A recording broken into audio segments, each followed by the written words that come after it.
계약의 종류입니다, 여러분들. 많습니다. 자, 하나하나부터 전형 계약, 비전형 계약부터 한번 살펴보도록 하죠. 특히 이제 여기부터 살펴보도록 하겠습니다. 예. 순서를 좀 달리할 거 그랬네요. 여기 쌍무계약 이런 것도 한번 설명드려야 되는데, 자, 일단은 뒤에 설명드리기로 한번 하나씩 살펴보도록 하겠습니다.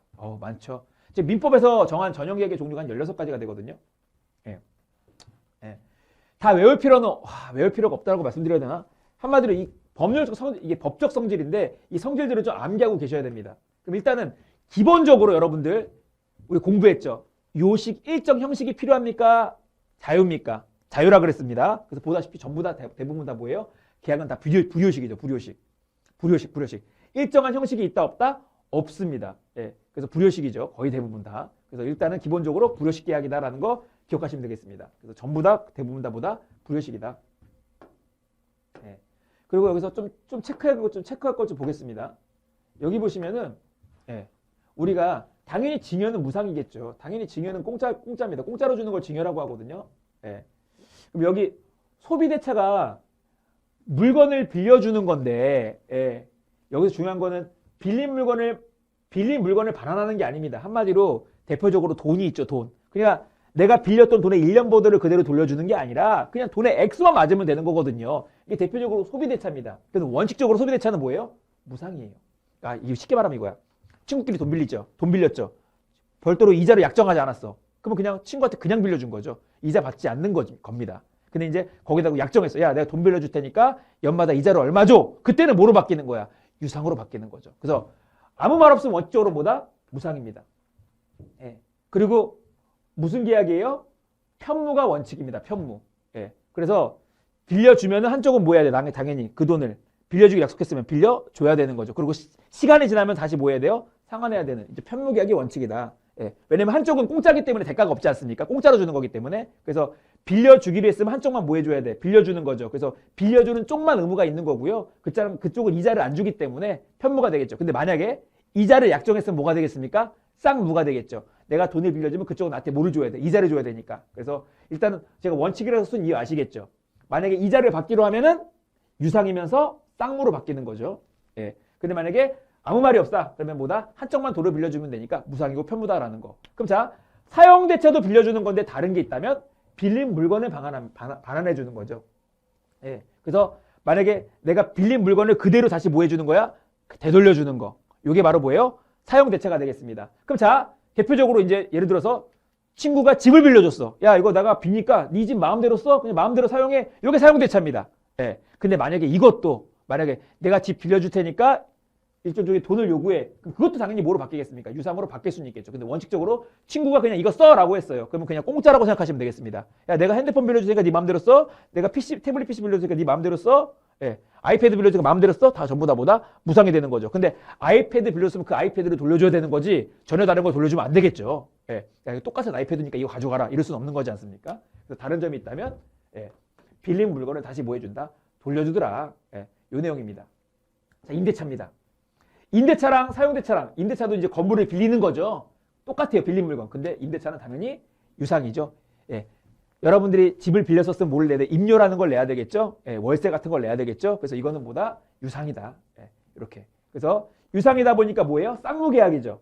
집 주인은 집을 빌려줄 의무가 있는 거고 집을 빌려 쓴 사람은 뭐예요? 임료를 월세를 내야 될 의무가 있는 거죠. 그래서 유상인 거는 같이 뭐가 들어가요? 쌍무가 들어간다라는 거. 그래서 여기 보시면은 무상이면 편무, 유상이면 뭐예요? 쌍무. 매매도 볼까요? 매매는 뭐 다 너무 쉽죠. 물건을 건네줄 의무, 물건의 인도의 의무, 대금을 모아는 의무, 지급하는 의무가 있겠죠. 나는 물건을 주면 나한테 뭐 줘야 돼? 돈 줘야 되는 거죠. 서로 의무가 있겠죠. 당연히 공짜는 아니고 유상이고 뭐예요? 쌍무가 되겠죠.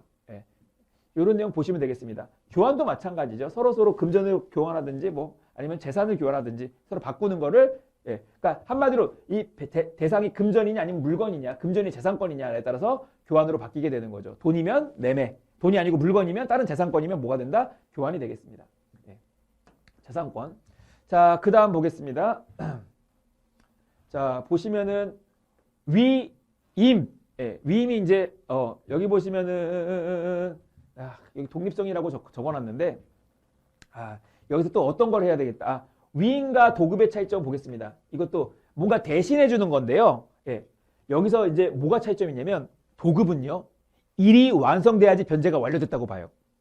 한마디로 자 도급업자한테 페인트 칠 좀 하라 그랬어요. 그러면 여기 안방 좀 전부 다 페인트 칠 좀 해주세요 라고 했으면 페인트 칠 중간쯤 하다가 끝내면 안 되는 거야. 페인트 칠을 다 해야지만 뭐가 되는 거야? 완성이 되는 거죠. 근데 이제 위임 같은 경우에는요. 여기 뭐예요? 미양선 변제도 인정입니다. 그러니까 위임할 때는 이제 네가 대신 좀 칠해줘. 그러면 그냥 어느 정도까지 하다가 끝내도 뭐가 되는 거예요? 완성이 되는 겁니다. 그래서 꼭 일을 마무리할 필요는 없어요. 그래서 위임과 도급이 좀 차이가 있다. 그래서 위임은 보다시피 돈 받고 하는 게 아니지 않습니까? 무상이지 않습니까? 아무래도 그러다 보니까. 근데 솔직히 위임을 보통 무상으로 하는 일은 없어요. 원칙은 무상이지만 다 위임할 때는 못 받고요. 다 돈 받고 합니다. 누가 공짜로 그냥 해주게 일해주겠습니까? 근데 법적 법률성질은 원칙적으로 뭐다? 무상이고 편무다라는 거죠. 예, 그래서 여기 완성해야 보수를 받고 위임은 뭐다? 예, 변제를 뭐한다? 인정한다. 그래서 독립성이 인정된다는 건 무슨 말이냐면요. 예, 나한테 맡겼으면 그냥 내가 책임지는 거야. 그러니까 그 사람의 말을 지시를 받을 필요가 있다 없다. 없다라는 게 위임의 특징입니다. 나 믿고 그냥 내가 알아서 하는 겁니다. 예, 이제 독립성이 인정된다는 게 그런 말이 되겠습니다. 네, 뭐 이런 내용들 보시면 되겠고. 자, 그 다음에 여기 고용 보시면은 독립성이 인정되지 않죠. 고용도 약간 위임과 같은 거죠. 내가 하는 게 아니라 직원들을 시키는 거 아닙니까? 근데 여기서는 사장이 개입하죠. 사장이 지시에 따라야 되는 거죠. 근데 여기서는 지시를 따를 필요가 없다. 여기는 뭐야? 지시를 따라야 돼. 독립성이 인정되지 않는다. 이렇게 차이점이 있겠습니다. 자, 그 다음에 현상 광고라는 게 있는데요. 그냥 광고 내는 겁니다. 자, 예를 들어서 광고를 내갖고, 자, 이번에 뭐 이제 광고 그러니까 광고에 응모해주신 분께는, 채택되신 분께는 뭐 하겠다? 상금을 드리겠다. 라고 하는 거죠. 그러다 보니까 뭐가 되는 거예요? 유상이 되겠죠. 유상. 예. 그래서 여기서는 원래 유상이면 쌍무가 돼야 되는데 특징이 하나 있죠. 현상 광고는 유상이긴 하지만 뭐다? 편무다. 되게 특이한 케이스입니다. 왜냐면 광고를 해서 채택되신 분께는 만약에 현상 광고를 해갖고 이 광고에 응모해 주셔서 채택되신 분께는 제가 뭐를 드리겠다?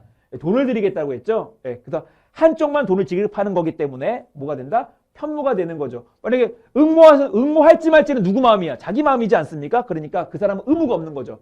뭐 반드시 현상 광고를 통해서 응모를 해야 돼. 이런 의무는 없기 때문에 편무에 해당하게 되겠습니다. 그리고 요물계약이라는 단어가 나오는데요. 예, 여기 보시면 요물계약이랑 낙성계약이랑 차이점을 보이는데 이것도 뒤에 나오긴 나오는데 낙성계약은 그냥 뭐 하면 되냐면은 승낙하게 되면 계약이 성립되는 겁니다. 그냥 합의만 하면 돼요. 그냥 알았어 하면 계약이 승낙되는 건데 요물계약은 뭔가 대가가 있어야 돼. 그래서 뭐 돈을 받아야지만 계약이 승낙된다. 아니면 물건을 나한테 줄 때만 계약이 승낙된다. 근데 낙성계약은 뭡니까? 그냥 합의만으로 그냥 계약이 성립하는 거예요. 그냥 의사표시만으로 계약이 성립하는 걸 대가를 바라지 않는 거. 이걸 뭐라 그래요? 낙성계약이라고 하는 거죠. 낙성. 예. 그래서 낙성계약은 대가를 뭐 금전을 지급하든지 이런 거 없이도 뭐 하는 거 계약이 성립되는 거. 보다시피 대부분 다 뭡니까? 낙성계약인데 여기 이제 특이하게 무슨 계약이다? 현상한 거는 요물계약이다라고 하는 것도 기억해 주시면 되겠습니다. 예. 예. 한번 내용 뒷장 한번 살펴보시도록 하시죠. 예. 또 내용 또 뒤에 나올 거니까 한 번 더 살펴볼게요. 자, 여기서 전형계약의 종류 중에서 매매라고 있는데 매매계약은 아까 전에 말씀드렸듯이 무슨 계약이라고 했냐면 낙성계약이라고 했습니다. 낙성계약. 그냥 한마디로 승낙만 하면은 계약이 뭐가 되는 거예요? 체결되는 걸 의미했는데 여기 만약에 혹시라도 계약할 때 보통 계약금 많이 걸지 않습니까? 그럼 계약금이라는 걸 돈을 지급해야지 계약이 성립하는 거 아니겠습니까? 그래서 이 계약금은 뭐가 된다? 계약금이 들어가는 순간 성격이 바뀌죠. 예, 무슨 계약으로? 요물계약으로 바뀝니다. 낙성계약에서. 요거 좀 기억해 주시면 되겠습니다. 예. 그 다음에 이것도 뭐 당연히 매매계약에 수반되는 종된계약이다. 이제는 읽혀지시죠? 예. 그러니까 여기 보세요. 계약금 계약이 반드시 들어가야 되는 건 아닙니다. 이거는 해도 되고 뭐 해도 되는 거야? 안 해도 되는 겁니다. 그래서 독립적으로 이루어지는 겁니다. 종된계약입니다. 예. 자, 그 다음에 여기 또 하나 여기 하나 보겠습니다. 당사자 일방이 이항에 착수할 때까지는 교부자는 이를 뭐 할 수 있다. 포기하고 수령자는 그 배액에 배상하여 매매계약의 해제가 가능하다. 자, 이게 무슨 말이냐면 지금 현재 계약금 걸어놓지 않았습니까? 근데 만약에 솔직히 말하면은 저 이거 하기 싫어요라고 포기할 수가 있어요. 그럼 뭐 하면 되는 거야? 그 계약금을 그냥 못 돌려받고 끝나게 되는 거죠. 예. 그리고 혹은 만약에 계약을 이용하지 않으면 계약금 몇 배를 지불하세요 이러지 않습니까? 그러면 그냥 그 몇 배 배액을 지불하고 계약이 뭐가 되는 거예요? 없던 걸로 돼버리는 거죠. 그래서 여기서 보면은 해제가 가능하다. 이 계약이 없던 걸로 보겠다라는 거죠. 그래서 보통 이제 보시면은 이 계약금이 뭐가 되는 거다? 해약금이 되는 거다. 그러니까 별도의 손해배상 금액을 지불할 필요가 없습니다. 그냥 계약금 못 돌려받으면 끝나는 거야. 그리고 계약금의 배수를 물어주면 끝나게 되는 거죠. 그래서 만약에 계약이 체결되지 않았다면은 착수할 때까지는 그냥 계약금 날리고 그냥 끝내버리는 거다라고 생각하시면 되겠습니다. 당연히 다들 아시는 내용이죠. 근데 이렇게 풀었으면은 진짜 말 너무 어렵습니다. 예. 계약금 못 받거나 포용하면 그 해약금으로서 그냥 계약금의 의미가 있다라는 내용입니다. 자, 그 다음에 마지막으로 이거 방금 말씀드렸던 거. 예. 원상회복 의무 없습니다. 계약금 날리면 끝인 거예요. 그래서 손해배상할 필요도 당연히 없겠죠. 예, 전혀 없습니다. 이 계약이 취소되는 거기 때문에. 예, 그래서 계약금 날린 걸로 뭐가 된다? 끝나게 되더라라는 내용입니다. 그래서 계약금에 대한 내용 한번 살펴보시면 되겠습니다. 예. 자, 그 다음 내용 보시죠. 이제 쌍무계약, 아직까지 계약에 종류하고 있거든요. 지금 전형계약과 비전형계약. 비전형계약은 아까 민법에서 지정하는 게 16개지 않았습니까? 그럼 16개고 말고 다 비전형 계약입니다. 예를 들어 갖고 아까 전에 엔터테인먼트 사업하는 거 있죠. 거기 안 적혀 있거든요. 여기 그거는 상행에 들어가나? 아무튼 비전형 계약은 아까 전형 계약에 속하지 않는 나머지들 있죠. 그게 이제 비전형에 해당하겠습니다. 엔터테인먼트 취소요. 예, 다른 내용입니다. 예. 자, 그다음에 쌍무계약 보겠습니다. 쌍무계약. 쌍무계약은 양쪽 다 의무가 있는 거죠. 서로 대가를 가지는 서로 채무가 있다. 쌍무계약. 한쪽만 채무가 있다. 그럼 뭐예요? 편무계약이 되겠습니다. 그러면 쌍무계약에는 어떤 것들이 있냐? 요걸 좀 암기하셔야 됩니다. 여러분들. 아까 전에 솔직히 말하면 적어는 놨어요. 저기 전형계약에 다 적어놨는데 여기서는 상황에 따라서는 뭐가 될 수도 있어요. 쌍무가 될 수도 있고 상황에 따라서는 뭐가 될 수도 있어요. 편무가 될 수도 있죠. 아까 기억하시죠? 돈 빌려주고 이자 받았다? 그러면 쌍무계약. 아니다. 친구끼리 공짜로 빌려줬다? 그럼 뭐가 되는 거예요? 편무계약이 되는 거죠. 예. 형상광고도 체크해놨습니다. 형상광고 편무계약이고 요물계약이라는 것도 말씀드렸습니다. 예. 자, 그러면 여기서 봐야 되는 거. 쌍무계약. 서로 의무가 있죠. 그럼 서로 되게 관련이 있겠죠. 서로 간에. 한쪽이 의무를 이행하지 않으면 나도 의무를 이행할 필요가 없는 거 아닙니까, 여러분들? 이게 바로 상호 관련성입니다. 채무끼리 서로 뭐가 돼 있다. 채권 채무가 서로 연결고리가 있다. 내가 만약에 한쪽이 의무를 이행하지 않으면 나도 의무를 이행할 필요가 전혀 없겠다라는 거죠. 그래서 여기 보시면은 이행상의 관련성. 한마디로 동시행 한변권. 이거 뒤에 공부할 거예요. 종속상의 관련성, 위험 비담. 한번 종속상이라는 거는 뭐냐면 한쪽의 물건이 소실됐어. 없어졌어. 그럼 당연히 물건을 인도할 의무가 있는데 물건이 사라지게 되면 돈을 받을 의무도 같이 어떻게 되는 거야? 사라지게 되는 거죠. 예. 혹시 기억하시나요, 위험? 뒤에 자세히 합시다. 아무튼 얘는 쌍무가 있기 때문에 양쪽 다 의무이기 때문에 이것도 설명드렸었는데 솔직히 말하면은 한쪽이 돈 받기 전까지는 나도 뭐 할 수 있다. 이행 안 해도 된다라는 거 이행 지체 때 잠깐 말씀드렸습니다. 뒤에 나올 거니까 똑같은 내용 또 복습하도록 하겠습니다, 여러분들. 네. 자, 그 다음 내용 가보시죠. 낙성계약. 합의만으로 계약이 성립되는 거. 대부분 다 낙성계약이라고 했습니다. 근데 유일하게 전형계약 중에서 유일하게 유물계약인 게 하나가 있는데 그게 바로 뭐다? 현상광고다. 그래서 유물계약은 뭐냐? 합의만으로 안 된다. 뭔가 물건을 인도하던가 아니면 뭔가 급부를 해야지만 성립한다. 이 계약이 이제 요물계약이 되겠습니다. 그래서 지금도 이제 예금 같은 거 할 때 있잖아요. 예금 통장에 통장 돈을 안 넣어도 통장을 만들어주지 않습니까? 그래서 통장을 낙성계약이라고 보는 데가 있고 아니다. 내가 500원이라도 입금해야지만이 통장을 만들어주니까 요물계약 아니냐. 두 가지 의견이 갈리는데요. 일단은 낙성계약으로 보는 게 보편적입니다. 통장 만들 때, 예금거래 만들 때. 근데 만약에 500원을 넣어야지만이 또 단돈 1000원이라도 넣어야지만 통장 만들어 줄게요. 그때는 요물계약이 되는 거고 그냥 한 푼도 안 넣으셔도요. 통장 만들어 주겠습니다. 그러면은 뭐가 되는 거예요? 낙성계약이 되는 거죠. 이렇게 대가를 뭔가 일방적으로 뭔가 급부를 해야지만 성립할 때는 요물계약이라고 하는 거죠. 여기 형상광고 한번 읽어볼까요? 광고자가 어느 행위를 한 자에게 일정한 보수를 지급할 것으로 한마디로 응모해 주신 분께는 제가 이제 당첨되신 분께는 돈을 드리겠습니다라고 광고했어요. 응모자가 그 광고에 대한 정한 행위를 완료한 때에 계약이 뭐한다? 성립한다. 그래서 여기서 이제 보수를 주기 때문에 여기서 뭐가 되는 거예요? 일정한 행위를 하게 되면 보수를 주기로 하기 때문에 뭐가 된다? 급부를 제공하는 거.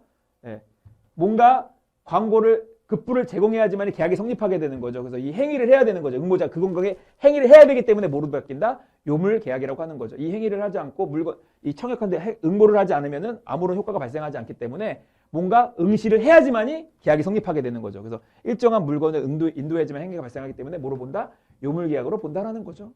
이거 하나 기억해 주시면 되겠습니다. 특이하죠. 현상광고 유일하게 전형계약 중에 유일하게 얘만 요물계약이니까. 자, 그 다음에 계약의 종류입니다. 계속적으로 하는 계약, 일시적으로 하는 계약. 이것도 말씀드린 건데 계속적으로 하는 계약. 아까 전에 전기 공급, 가스 공급 이런 것도 막 들어가겠죠. 보이시죠? 여기 계속해야 되는 거. 그러면 기억나시나요? 계속적으로 하는 거는 뭐다? 해지. 소급표가 있다 없다? 없다. 왜? 너무 과거기 때문에. 그러면 여러분들 제가 암기복적으로 한번 말씀드리자면 저는 어떤 식으로 암기를 했냐면요. 해지잖아요. 그러면 여기 계속이잖아요. 그래서 지속된다라고 외웠어요. 지속된다. 뭔가 그럼 이제 떠올리시는 거예요. 계속되고 지속된다라는 건 오래됐잖아. 그럼 너무 오래됐으니까 과거로 돌아가기엔 너무 이미 멀었다 이거죠. 너무 과거로 돌아가기엔 이미 너무 멀었어 하는 거죠. 근데 일시적이다. 잠깐 동안에 일어나는 것들이잖아요. 충분히 과거로 뭐 할 수 있어. 되돌릴 수 있어. 이건 잠깐 일시적일 뿐이야. 그때는 뭐가 되는 거예요? 해제가 되겠죠. 소급표가 있다라는 거죠. 그래서 저는 지속으로 외웠거든요. 그럼 한쪽만 외우면 한쪽은 자동적으로 암기가 되는 거니까 이런 식으로 좀 공부해 주시면 좋겠죠. 이것도 말씀드렸죠. 그래서 계속해서 해야 되는 거, 한 번에 끝나버리는 거, 어떤 것들이 있냐? 참고로 이거 증여도요. 나눠서 줄 때가 있거든. 나눠서 줄 때가 아닌데 그때는 또 뭐로 바뀝니까? 계속적 계약으로 바뀌어요. 내가 증여를 일시적으로 주는 게 아니라 야, 한 달에 한 번씩 얼마씩 줄게. 이런 걸로 바뀌면은 이제 한마디로 지금 적혀놓는 거는요. 법적인 성질에 따라서 언제든지 계약의 효과가 뭐 할 수 있다. 바뀔 수 있다는 거고요. 대표적으로 저거만 놨습니다. 당사자들끼리 계약이 자유라고 하지 않았습니까? 그럼 그거에 따라서 성격이 계속 어떻게 되는 거예요? 바뀔 수 있다는 거죠. 그래서 여기서 중요한 건 이겁니다. 일시적 계약은 소급표가 있는 계약이 해제다. 그 다음에 계속적 계약은 계약이 해지다. 소급표가 없다라는 거. 참 그리고 이것도 말씀드렸는데 아무래도 오래되다 보니까 당사자들이 뭐가 중요하다. 신뢰가 중요하겠죠. 그래서 이게 신의치기 원칙이 중시되겠죠. 신의치기 원칙. 그 다음에 신의치기 원칙 중에 파생 원칙 중에 하나가 뭐예요? 사전 변경의 원칙이겠죠. 그러면 오래되다 보니까 당연히 뭐 할 수 있어요? 차임 증감 청구권이 있겠죠. 한마디로 빌려준 거에 대해서 좀 증액금 요구할 수 있겠죠. 만약에 사정이 많이 변경되다 보니까 같은 맥락으로 보시면 되겠습니다. 자, 그 다음에 여기서는 그냥 한 번만 읽어보시고요. 예약도 뭐다? 일종의 채권이다. 왜냐면 예약해놓고 가야 되는 거 아니고 약속을 지켜야 되는 거죠. 그러니까 예약도 일종의 뭐다? 채권이다. 미리 약정했기 때문에 그 약속 지켜줘야 된다라는 거죠.